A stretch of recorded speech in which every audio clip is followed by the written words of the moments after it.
السلام عليكم ورحمة الله تعالى وبركاته وسيدين طبعا كابشا نبي طبنا سنة كلا بدو كل شني لا باتنك parole utili ancora parole utili يا كوجنا masticare روجتان أما علالين لهجده هذا سيدا مكان قفك ويقانو masticare علالين أما روجت assaggiare للدمين vorrei assaggiare questo piatto وهنجعل صحن كائنات الدميو vorrei assaggiare questo carne وهنجعل هيل كائنات الدميو toccare tabasho, non mi devi toccare, hai tavane, non mi devi toccare, hai tavane. Tirare sugli, salo che انت بدل markaa xafiisyada ay gelaysa ama meelaha qaar albaabka waxaa ku qoran tirare soo jiidid oo markaa waa soo jiidaysaa si uu albaabku kaaga furmo spingere riixitaan inta badan waa aragtaan ama waxaa ku qoran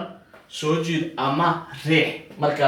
tirare waa soo jiidid spingerena waa riixitaanki aan ku celiyo parole utile eraya muhiima masticare waa calaalin ama mataqaanaa rugitaan sida xanjado kale sto masticando la mastica waxay tahay xanjadi sto masticando la mastica waxaan calaalinayaa xanjadi ayaa calaalinaya ama rugaya assaggiare avevo assaggiato già waa dhadhamiyey come dolce amaro no asparo طبعا amaro waa qaraarka asparo waa dhadhanki dolcena waa macaanki toccare waa taabashadi tirare soo jiiditaanki spingere waa riixitaanki waxaan filayaa eradan inaad aad uga faa'iideen inta aan ku kulmi doono casharka mid lamid ah waxaan idinkaga tagaynaa anagoo wada jirno assalaamu calaykum waraxmatullaahi tacaala wabarakaatuh